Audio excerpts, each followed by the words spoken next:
You are now tuned in to The Gifted Gab.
Prolific Sports House. Yes, started with an idea, and you brought it to fruition, man. Tell me how long in the making this was, you know? Man, I probably had the idea since about 2019. I've always had a vision, right, of, you know, obviously wanting to be a business owner and, you know, watching all my peers and, you know, coming from the culture where I came from, Coatesville, Pennsylvania. You know, it's not really a lot of opportunity. And you always just visualize and dream of, you know, or have dreams that you always want to kind of accomplish. And, you know, my main goal was to make it to the NBA. And then, you know, when that didn't kind of pan out or go my way, you know, I was like, what was my second goal? My second goal was to own a sports facility. And, yeah, you know, with the grace of God, man, and, you know, the help from all of my partners, family, you know, we here at the P. Welcome. At the P. I'm happy to be here. Thank Have you. me getting in my bag. Hey, man, I'm proud of you, man. No, I'm proud of you and I, man, we obviously go way back from when I first got out here, and you know, just to see everything that you kind of you know, envision yourself.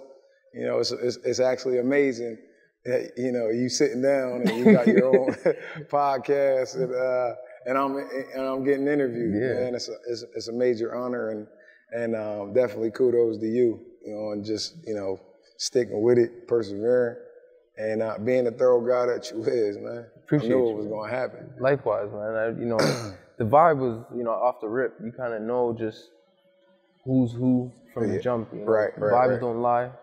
You know, and it's been 5 years since you've been here. Right, going on 6. That's not a long time. Yeah. It's not a long time. You know what I'm saying? In 5 years you came here, you established yourself as one of the best trainers in the city. And then... What'd you say? As one of the best trainers in the city. You know what I'm saying? Yeah. And, you know, bounced around, you did your thing, you saw how to maneuver, and then you came, you said, I'm opening my own thing. And this didn't just come out of just... You didn't just wake up one day and said that. Yeah, no. I mean, training, that was funny, man. Like, you know, ball is all I know. That's all I grew up kind of doing. And it was just funny that, like, when I first got here, you know, it was all about obviously surviving. You know, my wife now and my girl at the time, it was, you know, her and I, we were fresh. You know, shout out to Claude, man. She holds it down. She holds it down. She really holds it down. Yeah, but we was fresh, man. And I, you know, like, if it wasn't for her giving me the opportunity to even come out here, man, like, there would be no Prolific, there would be no Dave, there would be no trainer. But, you know, when I first had gotten out here, I was just trying to find a way, you know, and I slowly kind of learned to just, you know, create your own lane and stay in it. You know, when you kind of trying to weave in and out of traffic, man, you know, it's bound for a collision. And, you know, I definitely, you know, had numerous opportunities of, you know, just different coaching different teams, coaching different organizations. But I really felt that training was kind of like my you know, kind of my focus and my niche. And I really kind of thrive off of seeing a kid, you know, get better. You know, everything at the, you know, even at Prolific, like we really thrive off of, you know, separating yourself and learning how to, you know, face adversity, but also accept that it's going to happen. But, you know, when it does happen, we don't back down from it. And then we got to be able to stand with 10 toes and just be able to persevere and lock right in and make it happen. And, yeah, man, I just felt like training, like, was the way for me. And, you know, I like coaching, but, you know, I just didn't feel like, you know, right now or the situation that I was in at the time was the best, you know, option for me. So that's why I kind of took the training route. And I don't really kind of, you know, categorize myself as, you know, saying I'm better than anybody or, you know, I'm on this such and such level because I played there. You know, my resume speak for itself. Like, and, you know, I'm just fortunate to be in the opportunity to just be able to give back to the kids and give back to even parents, man. Like, it's so funny. Like, a lot of parents come into the P and it's like, it reminds me of, you know, my father and myself, our journey. You know, even if it's a mom or, you know, a dad and daughter or whatever. Like, it's just like that whole situation just like touches me on a whole nother level. And a lot of people don't even really know that, but that was the reason why I'm like, you know why? I'm gonna make this, you know, this the spot for, you know, situations just like that, right? And just, you know, creating a culture, community, will be to just be prolific. P, man. The P. You ever have any doubts? Nah, you know, I mean, you obviously have like things that you kind of are cautious about, but my partner and I, you know, we really planned it out, thought it out, and, you know, our main thing was like, yo, if you doubting it, don't ever do it. You know what I'm saying? And understand that, you know, worries and bumps is going to occur, but you got to learn how to, you know, try to plan for those situations the best that you can and, you know, deal with them when they come. As a business owner, if it wasn't basketball, what would it be? As a business owner, good question. I always knew that I wanted to be, you know, own something. I originally started off with a mobile app. I remember. I remember that when I first got out here. I started a mobile app called, it was actually a nightlife app, and it was called iParty. And shout out to iParty. iParty, man. That thing's still in the tuck.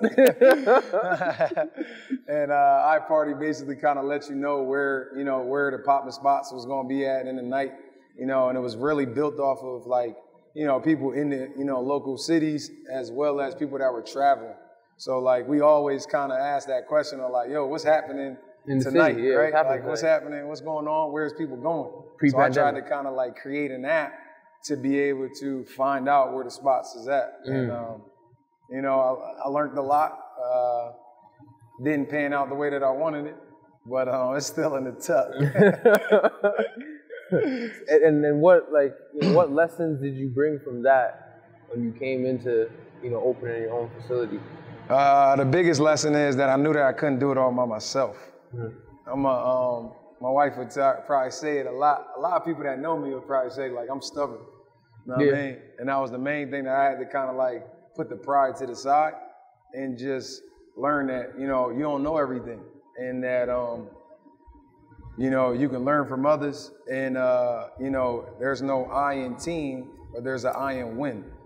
And the only way that you can win a game is with your team. So, you know, everybody that is, you know, on board in the Prolific family, you know, it's major kudos to them to just, being able to, you know, create an opportunity. Yes, I'm in the, you know, kind of like as the face, but, you know, if it wasn't for them, man, it would be no me, it would be no P. You know what I'm saying?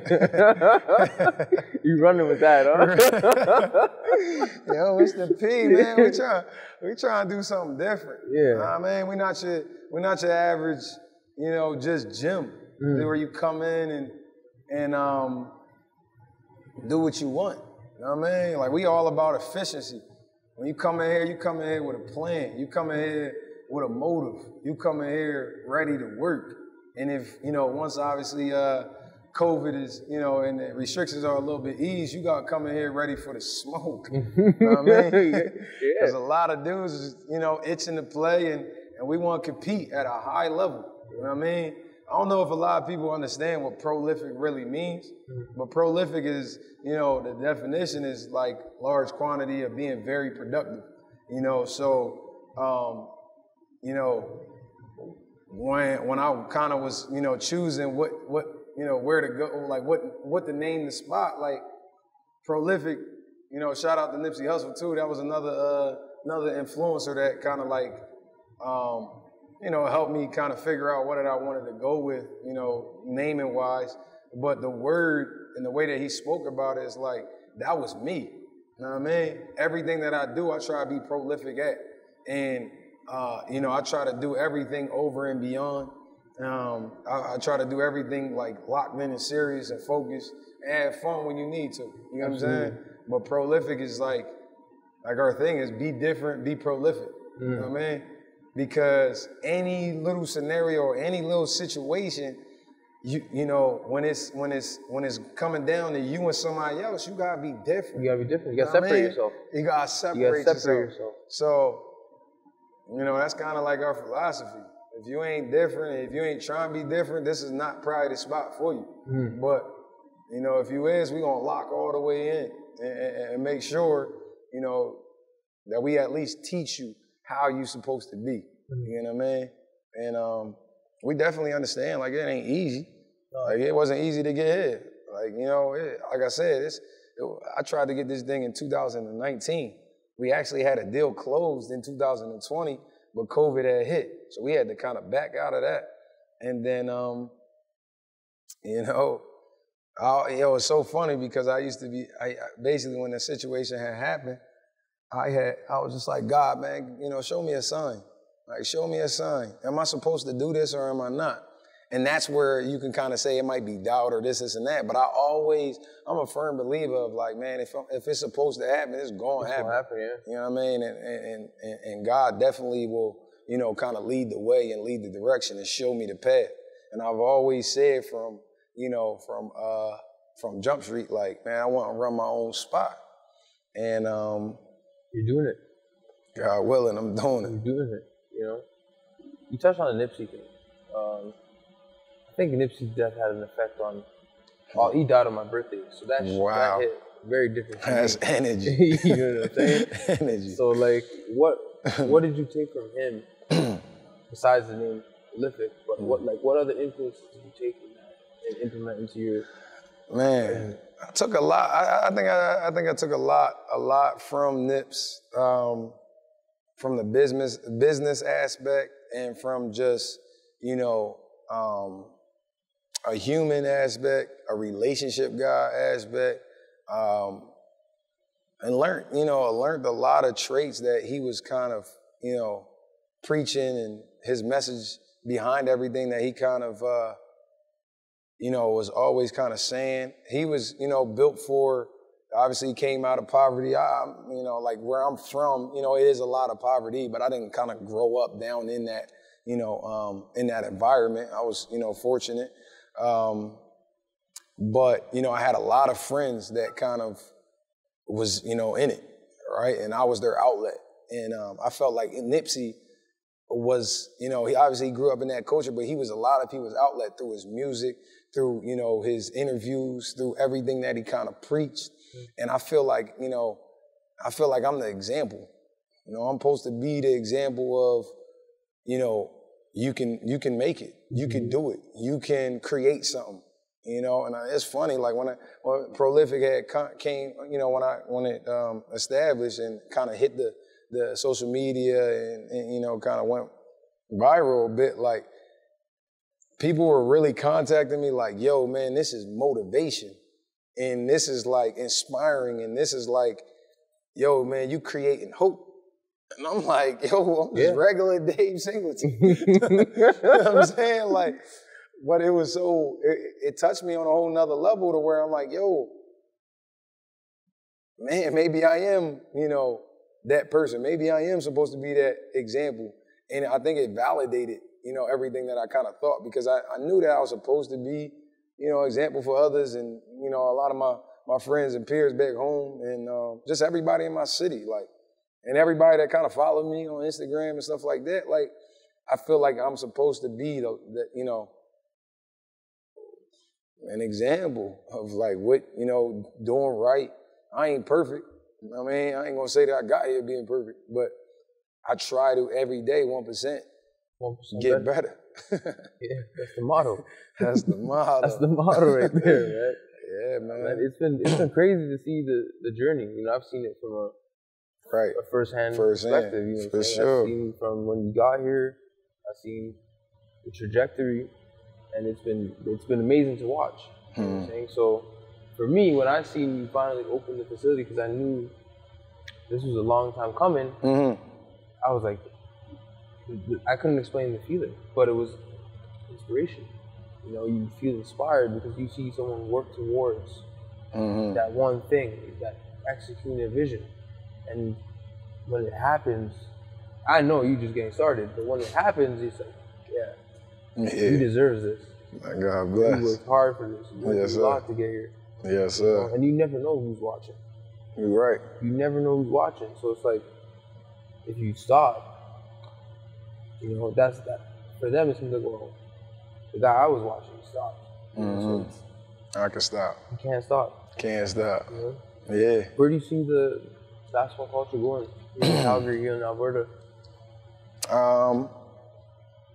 I mean, obviously, like, we built the P to kind of, you know, be that first hand and help with skill development. Yes, there's a lot of, you know, other skills trainers out here, and you know, as long as everybody is kind of working as a, you know, collaborative group and trying to, you know, help each individual kid, you know, get to a goal, or, you know, obviously be better than what they were yesterday, man, that's all I ask, right? Like, yes, we're at Prolific, but, you know, it's all about the work. It's all about the work that you're going to, you know, be willing to put in, wanting to put in, and have to put in, right? Like, you know, I definitely see the culture and the talent level and, you know, in the community, you know, being put on the map, right? Like, just, you know, creating a whole, I guess it's more of like, you know, when I was growing up, it was all about get your respect, right? So you need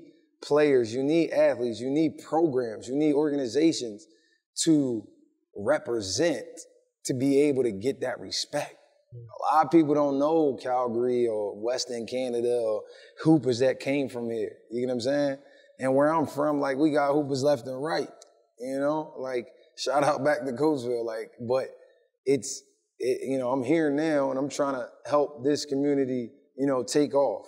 And I feel like, you know, the way that we train, the mindset that we train, the philosophy that we kind of, you know, are preaching, and you know, we try to make everything as convenient and, you know, efficient as possible. And so the only way to be able to, you know, capitalize that, right, is by, you know, finding them dedicated ones. And, you know, and weeding out the ones that, you know, not really locked in. And, cause you know, the training is hard, it's intense. You know, we go Monday to Thursday and Sundays, like, we locked all the way in, you know. I'm here from 10 a.m. And you see, like, we had out here at 11, you know what I mean? Like, we just getting off the floor because we are dedicated in helping, you know, young athletes, boys and girls, become prolific and better than what they were yesterday. So I see it going up. I definitely do. I'm confident that it will. Mm-hmm. It will take time. It's baby steps, I like to call it. One step at a time. 1 step at a time. 1% better every day. 1% better, man. If you try to do that every day, by the end of the year, it's 365% that you better. Yeah, it's a lot better. Yeah. It's a lot better. What separates you, you know, as a hooper, you know, coming from Coatesville, you know what I'm saying? You know, your experience with basketball is different than most people. You know, I think if you go, you know, play basketball in college, you're part of the 1%, right? So what made you that 1%, and how did Coatesville play a part in that? All right, so I'm gonna answer that 2 different ways, because first you asked me, like, you know, how am I different? I feel the way that, you know, I'm different is really like the way, my approach. I mean, like, I try to, you know, when I get a client, like, I don't really focus on, you know, just trying to have them there for that hour and, you know, and move on to the next. I try to really build, you know, a genuine, thorough, thoughtful type relationship to where, you know, I can kind of teach them, you know, the best way to improve, you know, and the only way to be able to kind of do that is by, you know, seeing them more often, you know, connecting with them, and you know, obviously on court, it's a different type of thing, right? Like we got, you know, programs for every kid, but mainly it's like, I think that I really pride myself on being different by not always just thinking about just the game. You know what I mean? Like a lot of my clients, I go over their house, you know, we just have a whole, you know, just a good time, mm-hmm. you know, time together and relationships that we have built. But I focus on teaching them how to be, you know, not just an athlete, but a well-rounded individual. You know what I mean? Mm-hmm. Because yes, I am a business owner, but I was a hooper before. And I've been through all the kids' shoes, all the ups and downs, all the hard nights, the late nights, the early mornings, the fatigue days, the bad, you know, the days you can't come outside because your grades is bad. Like, I've been through it all. You know what I'm saying? I feel like I can really relate to a lot of, you know, young athletes because, you know, I built that relationship. I talk to them as, you know, young adults. I don't talk to them as kids. I teach them, you know, when I see things that are not, you know, right, I step up to the plate and explain to them, like, listen, you can't do that. Like, you can't do this. Like, I got some clients that are brother and sister. You gotta rock with your sister at all times. You gotta rock with your brother at all times as family. You know what I'm saying? Like, if, yo, you disrespecting your family, you disrespecting your mom, you can't come. You can't come to training. You can't do this because that's not gonna get you through. A lot of young athletes gotta understand, like, you know, training ain't free. Mm-hmm. And that thing is a pretty penny. And the all we ask is to get good grades, be respectful, right? And work as hard as you can. That's it. And if you can do that, man, we good. And we're gonna have a great time because I promise you, I know exactly how to get you to where you need to be. Mm-hmm. And it's always gonna come down, are you willing to do what it takes? Are you willing to do what the small percentage will do? It's funny because, like, even when you used to help me with my camps, right? I used to always use this analogy of, like, yo, what side of the line are you gonna be on? You remember that? Yeah. Yo, are you gonna be on this side where, you know, young kid, like somebody, you know, they say they want it, they gonna do this, they might, you know, wake up, they might do this and that, or you gonna be on the other side of the line where, you know what, I got my 1,000 in, I got my 500 up, I am going to do this, I am going to do that, I am going to help mom, I am going to help dad. What side you gonna be on? Mm-hmm. You know what I'm saying? So I think that I really kind of separate myself on, you know, not always just being the trainer or the coach, but being a, you know, well-rounded person that has the best interest to help that young kid. You know what I'm saying? Like, some parents kind of reach out to me and just, you know, you'll just talk to them. You know, just have a conversation with them. I got you. That's what I do. That's why I'm here. Mm-hmm. You know what I'm saying? And then for your second question, like, to be honest, man, like, my family back home, in my city, Coatesville, Pennsylvania, like, has built me to who I am. I've learned a lot from a lot of people, but my culture taught me how to survive, taught me how to fear less. You have, you know, no fear. You know what I'm saying? Like my culture taught me how to, you know, represent, get your respect, work hard, you know, not take things for granted. I mean, everything that you kind of hear on a daily basis. But my city had shown me, you know, from fights to arguments to building relationships to playing against the best person in the city to driving, you know, hours to go, you know, play against other good talent. You know, like cutting grass, like, you know what I'm saying? I learned how to drive by using the lawnmower on my grandma's spot, bro. Like, the culture has taught me everything to, you know, be able to build a business in a pandemic. You feel me? Like, everybody, not easy. Not easy.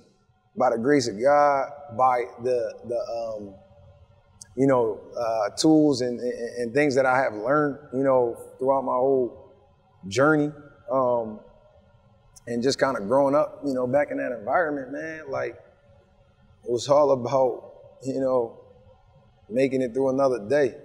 And when you do, you make the most of it. You know what I'm saying? Who you telling? I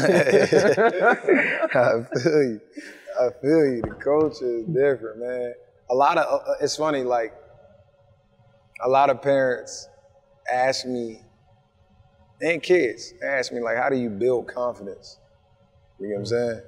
And I feel like a lot of kids that are, you know, that kind of grow up in that type of environment of survival, like, confident is like a minimal type thing to them. You know what I'm saying? Yes, they have doubts and butterflies and stuff like that. That's normal. But being confident is like something that just comes to you because your friend might be, you know, not as talented as you, but confident, you know, and, you know, you might have to walk through a dark alley and you gotta be confident that you're gonna get through that thing. You know what I'm saying? Or like, yo, you might be playing against, you know, in front of the whole city and, you know, money might be on the line. You gotta be confident that you can get it done. You get what I'm saying? And, you know, I think the best way of building confidence, man, is like, I always kind of say is just getting small wins, you know, small little things to just show you like the work is working.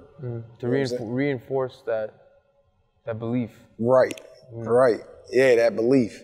Cause like, man, so many kids that come to the gym, even now, like it's so many kids that, you know, kind of book their time to come in and get their reps up, but might not believe in what they're working on and just trying to be in the gym because they can, because they want to, or it's, you know, it's supposed to happen. No, you got to believe in why you woke up at 6 or why you got in here at 3 to get 1,000 up. You get what I'm saying? Like, but, you know, growing up in that environment, man, it's just, I think it kind of teaches you that off, you know, easier, I would say. And, you know, when you aren't growing up in that environment, I think the biggest thing is trying to put yourself in an uncomfortable situation to see if you can get through it or not. And if you can't, you have to learn from it. A lot of people don't, they fear the mistake. You get what I'm saying? And it's like, the only way that you obviously progress is by making the mistake or learning from the other mistakes. And by being in just this type of environment, you can see what others' mistakes are making, but you can't be afraid to make the mistake, because if you're afraid, you're gonna make it. And then you're gonna feel even worse. You know what I'm saying? Like, it's just like what I was saying with adversity. Like, you know that adversity gonna come, but don't try to shy away from it. Like, yo, approach it, man up on it, and make it happen. Embrace it. Embrace it. Word. Embrace it, yeah. You know, touch on a lot of points there, man. You know, I want to touch on uncomfortable environments, because you left Coatesville, went to school. You know, you got a degree in marketing.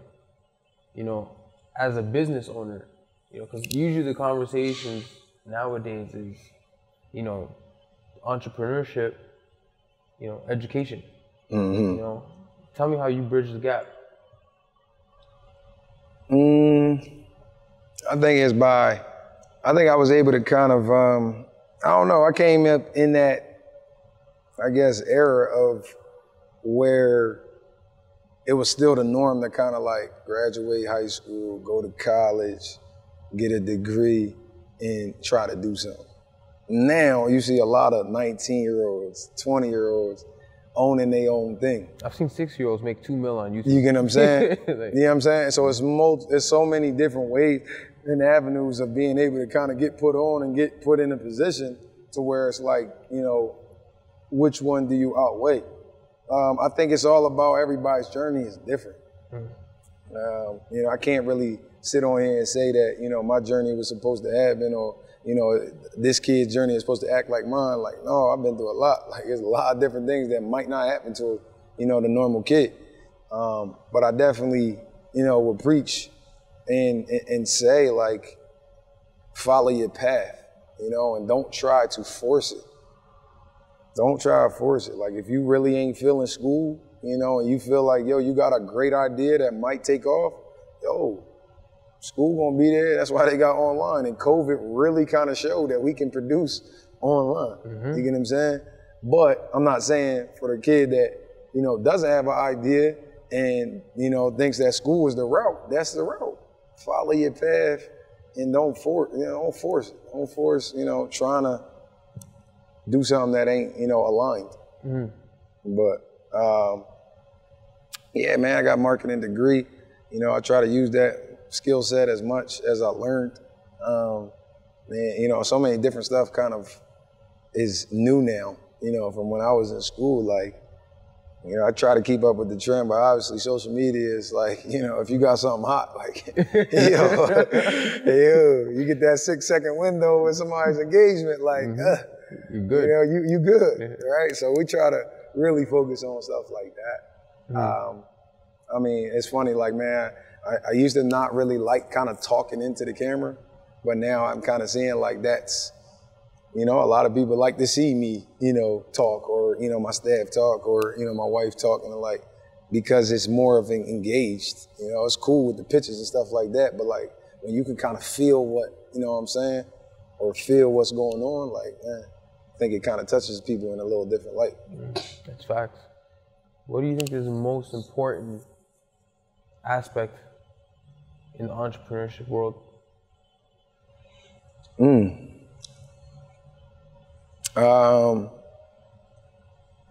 I think the biggest thing is obviously perseverance.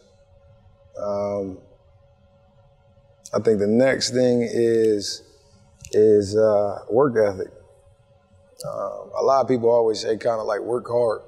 You know, my main thing is work, you know, you're gonna work hard, but you gotta work smart. You know what I'm saying?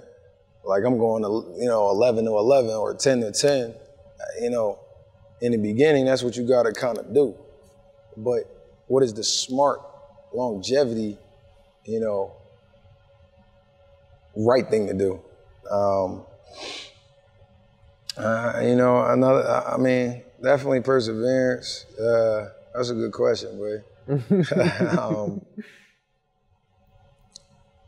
I mean, I also think like it just depends on what type of business that you are in.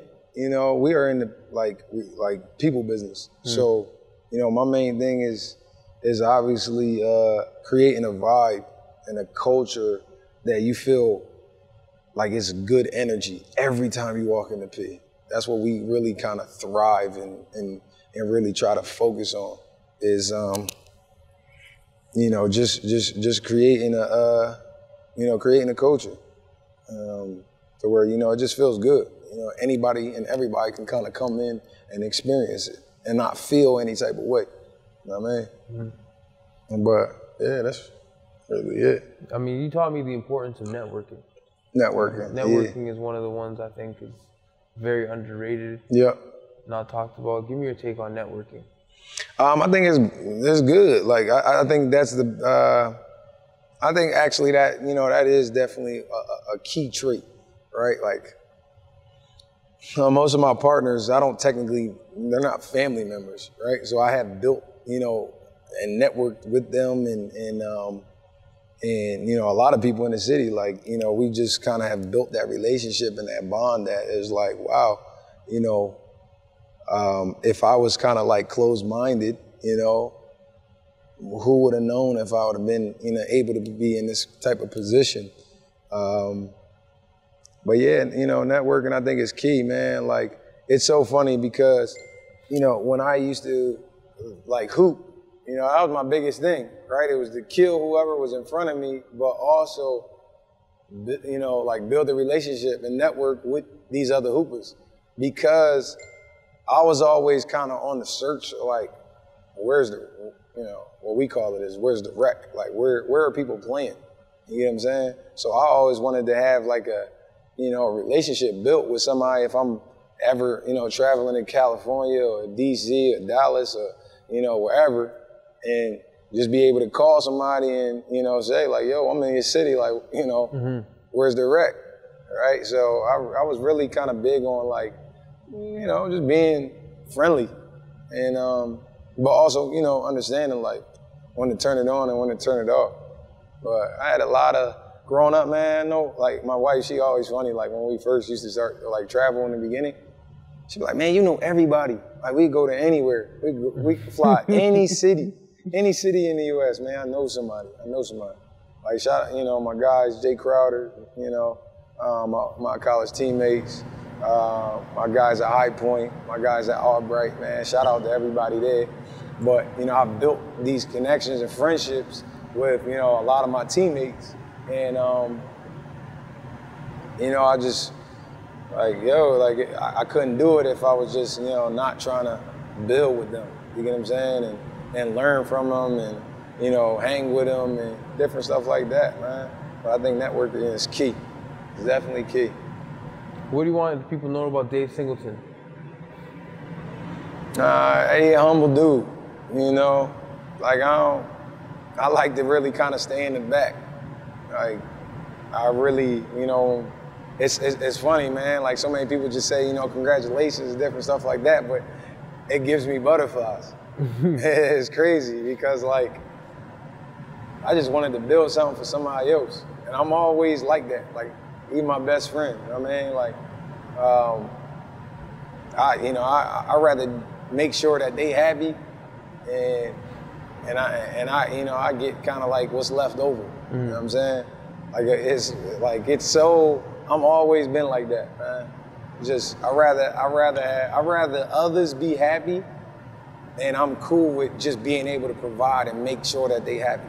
My family, for one, right? As long as my wife and my kids is, you know, happy and, you know, everything is obviously provided for them, you know, I'm good. Like, I'm great. Shout out to my wife too, man. She really hold a lot down, man. I know. She hold, you know, well, she a trooper. Dealing with me ain't easy. Oh, I know. No, but long as she happy, man, I'm happy. I'm cool. Everybody know that. Yeah. So what's next for Prolific? Another location.